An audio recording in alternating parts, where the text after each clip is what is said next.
Houston Running Zone, the ultimate podcast for runners in the Houston area, featuring the everyday runners who inspire us, clubs, gear, races, and runcations. Houston, we've got the runs. All right, today in the zone, I have a runner, an Ironman triathlete, and also the head coach of Focused Fit Nutrition. Here to give us some tips we can use right away is Lisa Ferrara. Welcome to the zone, Lisa. Hello, welcome. Thank you. Awesome. Well, let's get right into it. Most runners, they think of nutrition. They think of those gels or the gummies that they take while running. I have nutrition. I'm set. I'm good to go. But it's obviously a lot more than that. We've been talking before we hit record. But what is runner nutrition? Sure. So when I think of runner nutrition, I really try to focus first on what are you doing the 23 hours of the day that you're not running, right? Because what you're eating for your meals, how you're hydrating all day long has a much, much bigger impact on how you're going to run, how you're going to recover than anything you do within the, 3, 10, 20 miles that you're actually running. So with most of my clients, that's where we focus first, is making sure that we're covering those basics. And then we get into what does your hydration strategy need to be for your run? Because hydration comes first. And then it's topping off with a few extra calories from some sort of easy to digest, usually mostly carbohydrate source, depending upon what your run is, right? Are you doing a 5K, a 10K, or an ultra? There's a huge range in terms of what you're going to do while you're running, depending on your run. So it's really not while you're running, it's the other 23 hours in the day that you talked about. And most of the time we don't think about that. We only think about what we're doing in the present. So what can people do right away? Is it like, what are some of the common faults that you see or the common things that people just don't know about? Sure. So it actually goes back to a lot of the basics. When they talk about the standard American diet, but when I look at most people's food logs or get people to recall what they're actually eating, most people aren't eating vegetables. And that sounds like super simple and super basic, and it is, but it's really important. And it has to do with how your body detoxes hormones, how your body actually cleans itself out every day. Obviously, if you care about being a runner, you want your body to be have a normal digestive cycle and everything. And the fiber from vegetables really helps with that. And they just have a ton of micronutrients in it that have to do with how well nourished and functioning our bodies can be. So that's the first piece. And when I say eat vegetables, I usually aim for 5 handfuls of vegetables a day. So if you think 5 cups or 5 servings or 5 handfuls, what you can hold in your hand, just as an eyeball, serving size, that's the goal. The other piece is looking at, go ahead. I was thinking for vegetables, some people okay, well, I don't know how to make vegetables, or they're okay, let's whip out the bacon grease and fry them. What are some simple ways? Obviously I've seen there's a ton, I like make my own salads, but I just a ton of salads in a bag.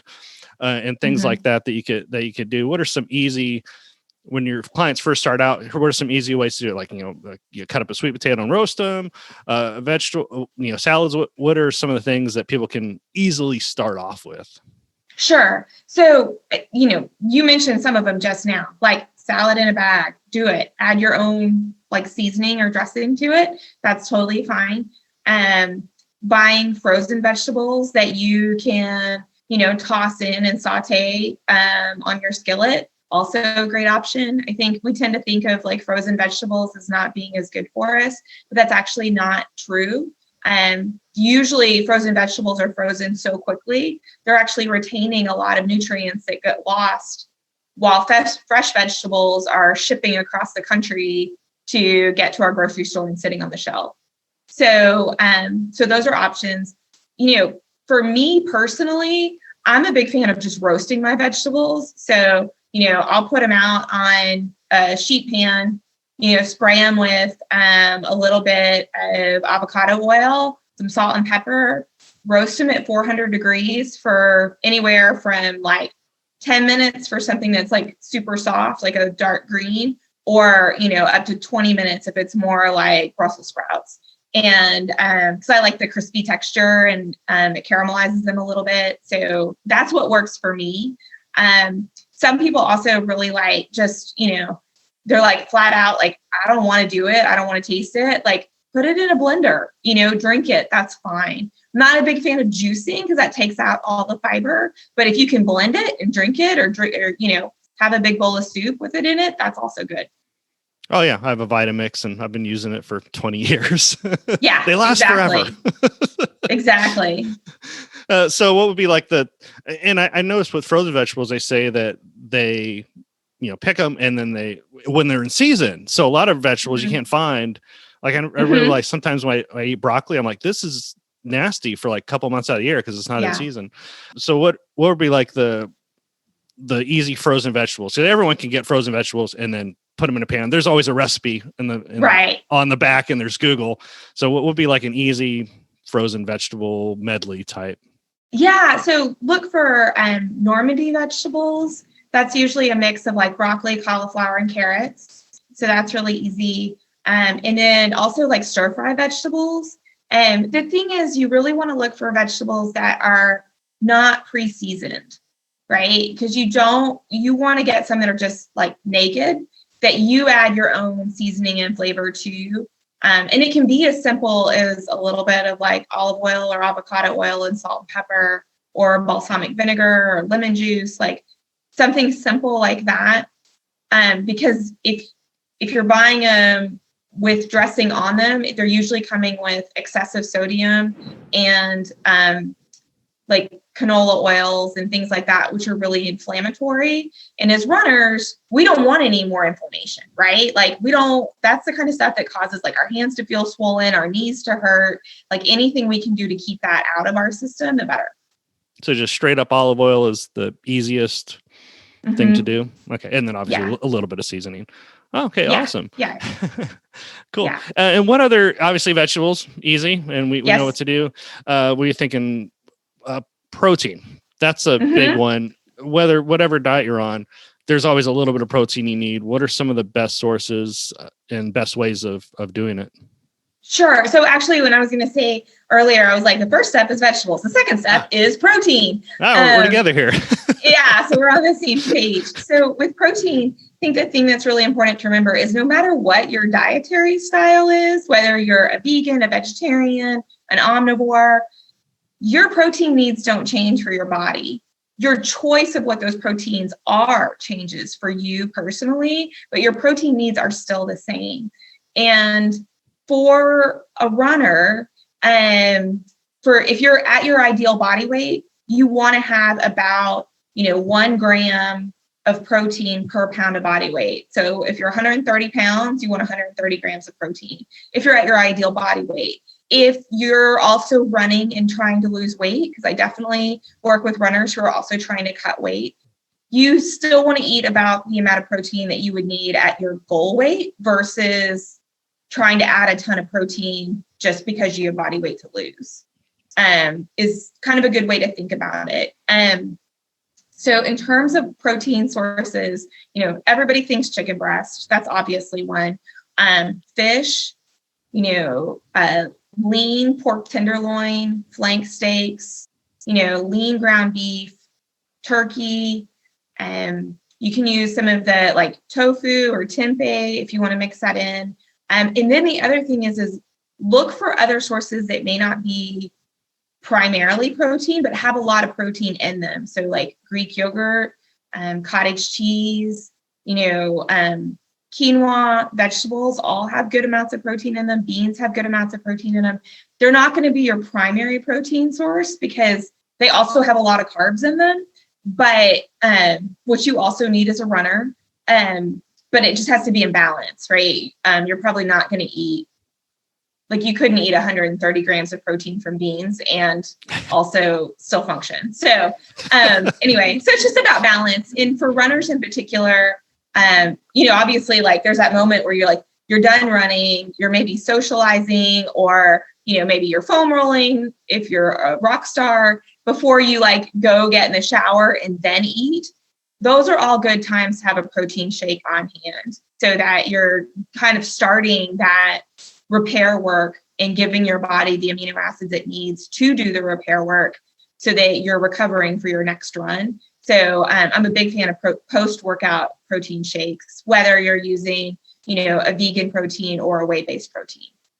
And you said to match the grams of protein with your ideal or goal weight. Is that correct? Mm-hmm. Yes. Okay, that's pretty cool. And so you said some people try to eat excessive protein to feel full, or?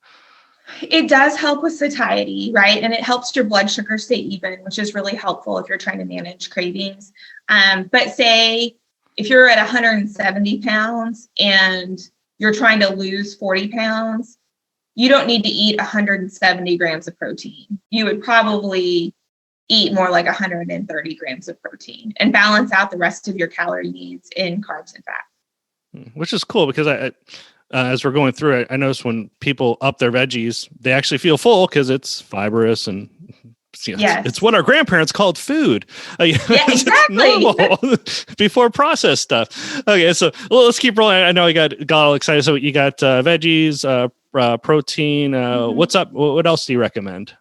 So the other thing is hydration. So in just making sure that you're drinking enough water all day, every day, whether it's, sparkling water, regular water, it could be decaf or like an herbal tea. There are all kinds of ways to meet your hydration needs to mix it up. But, in general, especially living in Houston, we need a lot of fluids, right? Because we're like sweating a lot 10 months out of the year, And so in terms of how many ounces of fluid you need in a day, think in terms of at least half your body weight in ounces. So we'll stick with a 130-pound woman. That is like 65 ounces of water minimum. But if you're running, you need like at least 15 more ounces for every hour that you run, or, boot camp, strength train, whatever you're doing, where you're also losing fluids. So that's kind of like the three foundational things that I would have everybody like dial into, because it will have an immediate impact on how you feel. The other thing is once you're eating enough protein and eating enough vegetables, you tend to start losing processed foods, right? Because like you're full. And by cutting out the processed foods, you also start to feel better and recover better and reduce your inflammation, which is part of what we care about as runners. So hydration, so at a minimum, half your body weight. And then if you do any sort of activity, try to up it. Mm-hmm. Okay. What else do you recommend? Well, so on that note, in terms of hydration, that's also a good benchmark for how much you should be drinking while you're running, right? So most people need 12 to 16 ounces per hour while they're training. So like if you think about like a Nathan handheld bottle, that's about 16 ounces. That's about what you should be consuming in an hour-long run. Okay. And that's the time when you want to add in some electrolytes into your drink. So if it's like a 30-minute run, it's less critical, right? Like you can skate by with a lot on 30 minutes. For an hour, by the end of that hour, you're going to be pretty fatigued and feeling a little bit heavy if you're not also drinking some fluids while you're running. So for electrolyte drinks, I'm a big fan of things like Noon Endurance, Scratch, not at full concentration, but like diluted Tailwind can also work really well. So that way you're getting a mix of, sodium, potassium. You're also getting in some simple carbohydrates that help actually accelerate the transfer of the fluids into your bloodstream. Yeah, I've noticed a lot of people They do electrolytes, and a lot of times they just do like a little bit too much salt. I don't know like what the balance is. Like I've read some things that say, okay, you need extra salt, especially a lot of people like to do it the day before and things like that. And then sometimes they say, well, it's your body getting rid of the excess salt. Like if you run it the 10 months out of the year that we're sweating, as you said, a lot of times you see the salt on your shorts, on your face. Mm-hmm. So what's the balance there? Is it getting rid of excess body salt, or what is it? When you run, you're losing salt, but you're also losing like potassium, magnesium, calcium, right? And so you're losing the full electrolyte panel, not just salt. And like when you think about what we eat as in our diets and like our oversalted American food, that is literally just like salt or MSG or things like that. It is not actually potassium, magnesium, calcium. So as runners, we need to be careful that we're actually adding some of those things back in consciously, because we are losing them while we run. And if we're adding water without electrolytes in it, what happens is that water goes into your system and it sits in your gut. It doesn't actually get to your bloodstream and your muscles as fast as it could, because it needs electrolytes and some sugar to cross through that gut barrier into your bloodstream.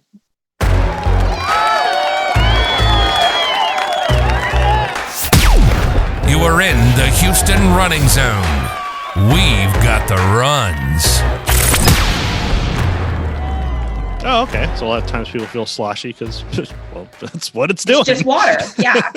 Yeah, exactly. And so that can help mitigate it.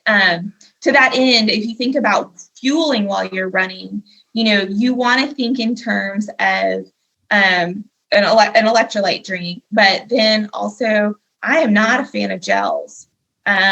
Gels are kind of the pro forma recommendations for longer course runners, but gels can also sit in your gut if you don't literally follow the manufacturer's directions of drinking it with or taking it with 8 to 10 ounces of water at that moment.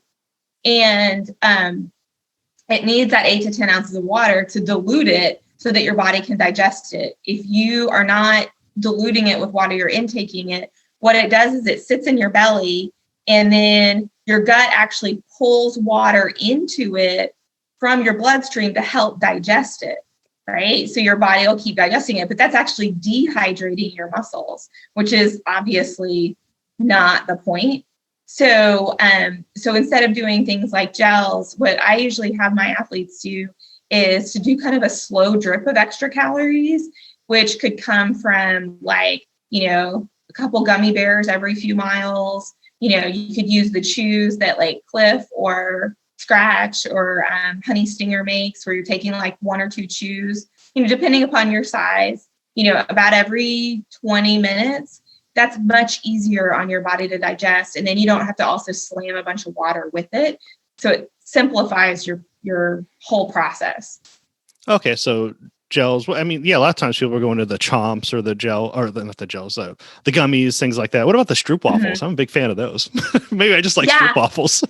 Yeah, they're delicious. I mean, they're like a cookie. So with the stroopwafels, so for those, you would, they're a little bit slower to digest. So like if you're doing like a longer, slower run, you can get away with a lot more than like a harder, faster run. Right. So like stroopwafels, they work well for my triathletes who are using them on the bike. And for a run, if you're doing more like, if you're a slower marathoner or maybe doing a marathon on the back end of an Ironman, you might want to have some solid foods in there, like a stroopwafel. But in general, the easier to digest the food is, the better for your stomach. Just because you don't want your stomach to work any harder than it has to while you're running. And the faster and harder you run, the more shut down your stomach is going to be. Okay, excellent. Yeah, well, I'm slow all the time, so that's not a problem at all. Yeah. Okay. Well, let's kind of move like towards like pre-race. So obviously, if you're eating your vegetables, don't start eating a bunch of vegetables before race. Right. Maybe you'll get used to it. I got to say that because so many people are like, okay, I tried this, tried having oatmeal the day of the race. Have you had oatmeal before? No. Oh, great. No. Awesome. So pre-race, obviously, if people are taking care of their body, you said, the other 23 hours a day, they're not training. What other pre-race type things can we do? Because everybody's different, but at the same time, we need some benchmarks. Yeah. So I'm going to answer that question, but first I want to double down on the point you just made. We don't want you doing anything new during race season, right? So, if you're hearing this in January and you have a marathon in a week, don't change anything, right? Your time to experiment is over. You can start that when your race is actually done and you're back into your base building season or your off season. We want to use your entire training season to actually ramp up what you're doing and doing some personal experimentation for what is best for you. So that by the time you're peaking and you get to your race week, you're on autopilot by then, right? Everything you're doing should be this is what I have for breakfast, this is what I drink while I run, this is what I have after, and this is what I eat the rest of the day. You want to be like a machine for some of those long course races. That said, before a normal run, I know there's a big discussion about run fasted or run with fuel. If your number one goal in your run is performance, think like a tempo run, a track set, a long run, you want to run with something in your stomach before you go out and attempt that effort. So if, I know there are a lot of 4:30, 5 a.m. runners and you're like, I can't get up and eat anything. That's fine. But do a BCAA drink or something just to get some amino acids in your system before you go, or you can take some BCAA capsules.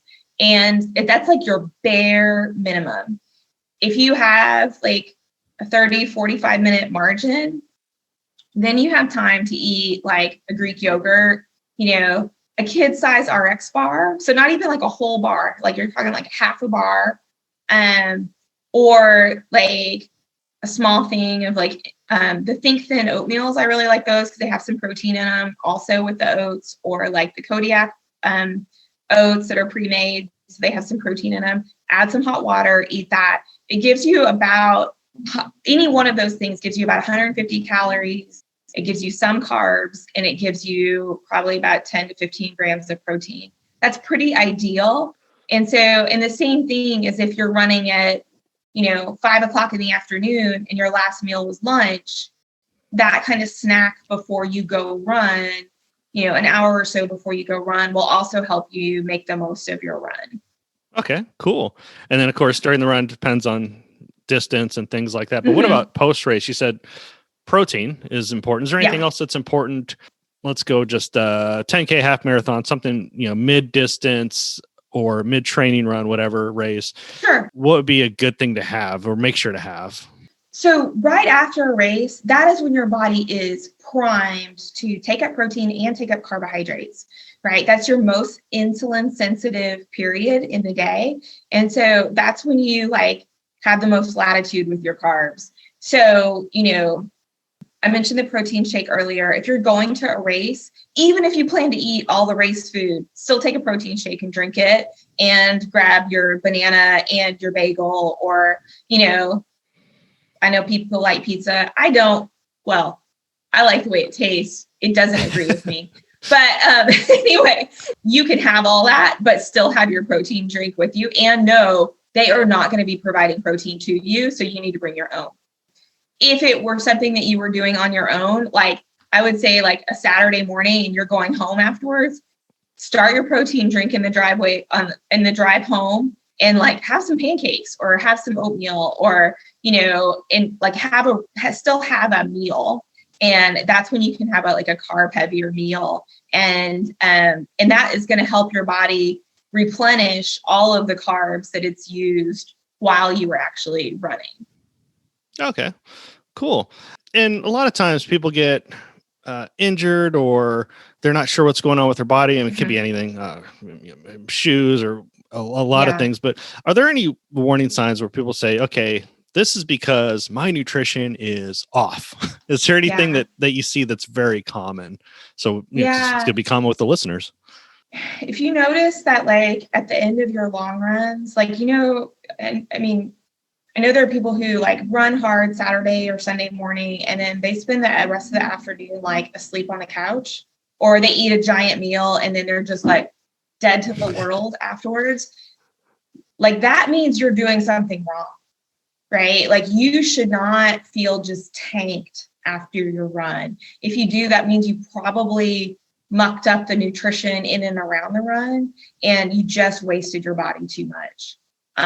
Same thing, if you feel hungry all day after your runs, you also probably underfueled during the run itself and didn't eat for recovery, so that your body is like still working hard to play catch up all day long.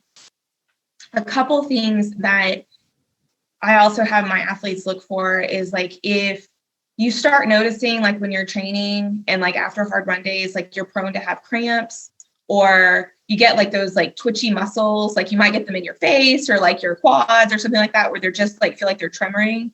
That can be a sign that you're deficient in magnesium, which ultimately means that your muscles aren't going to fire as hard as they could. So taking some magnesium at night could be really helpful. And then kind of the other thing is that to be aware of is that as we age, most of us eat a pretty collagen deficient diet. So like that becomes hard on like our tendons, our ligaments, our cartilage, and adding some collagen to our day is a good way to actually mitigate against some of those aches and pains. Like I think everybody thinks that after you're 40, you're going to have arthritis in your knees or your ankles or whatever. And it's like, I mean, realistically, if we went and did MRIs of everybody, it would probably show up. But the reality is we can improve a lot of that just by adding collagen peptides to our day. And you can do that by like adding a scoop to your coffee every morning, drinking, making some soup out of bone broth or things like that can also help runners a lot. Yeah, I've noticed collagen is taste free. I mean, they have flavored ones, but you can add it. And I have an Instant Pot, so I do my own bone broth because I'm weird. And we talked about this before we hit record, but you're with Pearland Area Roadrunners. Is that correct as well? Yeah. Besides Iron? Okay, cool. I always recognize y'all with the orange, which is always cool to see all at races. And you did an Ironman, and you've coached, Jeff with his nutrition coaching. What really kind of made you get involved in nutrition? I mean, was it because you needed it, or because you just had a passion for it? Both? What's the backstory there? Sure. So I started running when I was in my early 20s. And as I started ramping into longer distance running and getting into half Ironmans myself, I really like kind of the standard, just have a gel or just drink Gatorade. Like it was terrible on my stomach. It was just like a gut bomb. And I had to do a lot of my own research on how to actually fuel myself properly during those runs. Or during those events. So I just kind of started geeking out on it then. It was just like a sponge, learning as much as I could about nutrition for the early days. And for context, like that was more than 20 years ago. I'm in my early 40s now. So it's been a long time pursuit. Then I also have children. So when I had my kids, when they were born in 2008, it started pivoting from how am I feeding myself to how am I feeding my family? How am I raising healthy girls? And just really started being aware that there were so many well-intentioned people in the world who want to eat healthy, want to make smart decisions, but like they don't know how to do it in the balance of, their working lives, their busy family lives, all of the garbage marketing that is pushed out about like this crash diet or do this. And it's like, how can I help people like simplify and practically achieve their goals or do the best that they can in the circumstances they have? Really just became a passion of mine. So I left my career in public relations and got my nutrition certifications and started our company just about 4 years ago. So really pivoting from, what am I doing my own little island to how am I helping others achieve success?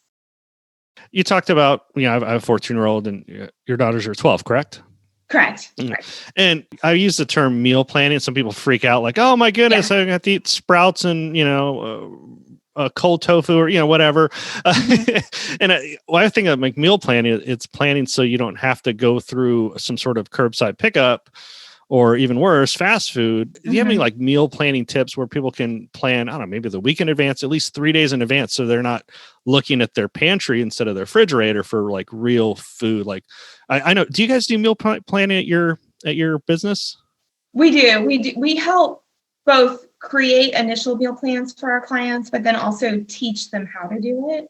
And I think so much of the time when people hear meal prep or meal planning, they think, I have to do everything on the weekend and spend 5 hours in the kitchen and do it all. And what I really want people to learn is having a plan means just like knowing what you're going to eat for the week, having food in the house and available, and then also having some strategies for emergencies, right? Like I have 2 kids that play 3 sports and like we're always on the go, right? Like, I get that sometimes like you get off work, you've got places to be, you can't feed everybody. Like, okay, so what are you going to do that night? And usually that means like figuring out either it's a instant pot meal, this is the night of the week we're going to eat out because that's what we can do. Or maybe we're going to have, some cauliflower crust pizza from our freezer, but with some chicken or something like that and a salad. Like you can figure out like better options that don't lead you through the drive-through at a default fast food restaurant. And I think like we just get hardwired into like, well, that's all I can do. And usually that means that's all you know to do. There are other options. Get a rotisserie chicken and get some pre-made salads. Like you said at the very beginning, like you can go to the grocery store as fast as you can go through a drive-through if you're willing to do it. It becomes about like thinking through things and kind of going back to the question of like, what would I suggest people do? A few key tips just to distill it would be to always have frozen vegetables and frozen protein in your freezer. Like be smart about it. Have something ready that you could whip out and turn into a meal in about, 30 minutes. So that's one option. The other thing is have a couple of emergency stops that like, if you have to pick up food, you could go to and get food that would work for you and your goals. So like for me, like if we have to, like we'll go to Chipotle and I'll get a Chipotle Whole30 bowl and it's fine. Like it's a little salty, but it's fine. I'm not going to lose sleep over it. And, my kids can get something reasonable there too. And we move on. But we just don't do that 4 nights a week or for lunch every single day, right? Like those are for more extreme circumstances. Because frankly, if I'm going to eat out, I'd rather have like a really nice meal, like a craft meal, than something that's purely functional. And then I think the last piece is remember that you can get quick cook meals now from the grocery store. Like HEB has HelloFresh kits, Sprouts has pre-made meals that you can put together quickly on your stove. Then like, I guess with COVID, they don't have it right now, but like Whole Foods normally has like a hot bar where you could go put together a balanced meal. Like none of that involves fast food and it doesn't cost any more either. Obviously, these are some great tips. And for some people that kind of know what they want to do, but also what does your business do for people that are super busy or they just don't want to think, or they just kind of they need a start to do things? Yeah. What do you guys do at Focus Fit? Focus and Fit. Yeah. So when we work with clients, the first thing to understand that we want to spend time with you understanding like your goals, your current habits, and your current routines. So we can figure out like, where can we have the biggest impact early and help you see results for making changes? So we'll design a plan for you that, obviously we're going to provide you calories. We're going to give you guidance on, hydration, protein, and things like that. But then we kind of put together like a habit stack of, what habits do you need to work on first to to actually start making changes and seeing progress. So it might be one of the things that we mentioned, but it also might be like going to bed at a certain time, and getting some of these foundational elements in place so you're getting enough sleep so that you can function better the whole rest of the day. It just really varies depending upon the person. And then we also get into these how-to lifestyle tips to actually get your food on track. And we do that through a coaching process where we work with you each week to kind of help you evolve a little more each week to get to a better place. We like to really focus in on how are we building sustainable change for you. So it's not like, here's your plan and go off and do it. It's more like we're in it Good with luck. you to kind of, to like go with you through the process, because it is a journey. And I think the other thing, we've been talking a lot about like how and what to eat, but people have really complicated relationships with food, right? Because food is cultural, food is emotions, food is stress relief. A lot, especially our women, have been told to fear food or food is bad. So we refer people out if they have eating disorders, but it does reach that end of the spectrum where sometimes people have true eating disorders and they need help that's far beyond what we can provide them. But we also try to unpack, like, how are you using food and what's the role of food in your life? And can we unpack some of this like bad information you've been given so that you just have an overall healthier relationship with the food that you're eating? Wow, that's super. We could do a whole episode on food psychology. This is really cool. I'll definitely have to have you back on because, food is bad, but food is fuel. You can't live without it. Yeah. And so there's, and I guess the one thing that I would really want all of the runners to take home that listen to your podcast is that, we do not need to fear carbs. Like, I feel like that there's so much information about, anti-carbs, like, no, when you're not running, you don't need sugar, but like, I don't want you to run in fear away from them, because as a runner, that is an endurance sport that your body is pre-programmed to do with carbs. So that is something that needs to be balanced, not something that needs to be feared. Wow, super cool. Yeah, I know we just kind of hit record and we got some great info, and we definitely need to have you back on. Okay. I guess that's probably the best tip is the carb one. Any last minute tip before we end the episode? I think the last thing I would say is that remember that, also that as runners, like, men are different from women. You are your own experiment, right? So just because it works for your running mentor doesn't mean it's going to work for you. And also, like, listen to your body primarily. If it doesn't feel right for you, it probably means you need to do something else. Oh, and I almost forgot, and I'll put it in the episode notes, but how do people get in touch with you and your business? Sure. So we're online on Facebook. We have a website. We're also on Instagram at Focus Fit Nutrition, or people could just email me directly at lisa@focusfitnutrition.com. All right. Terrific. Appreciate it. And we'll definitely have you back on.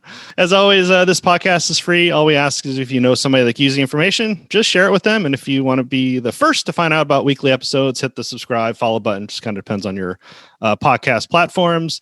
And if you could leave us a quick review on Apple Podcasts, we always appreciate that. Looking forward to sharing another episode next week. Thanks for visiting the Houston Running Zone. If you know someone you'd like to be featured in the zone, go to thehoustonrunningzone.com and send us a message. Until next week, always remember, Houston, we've got the runs.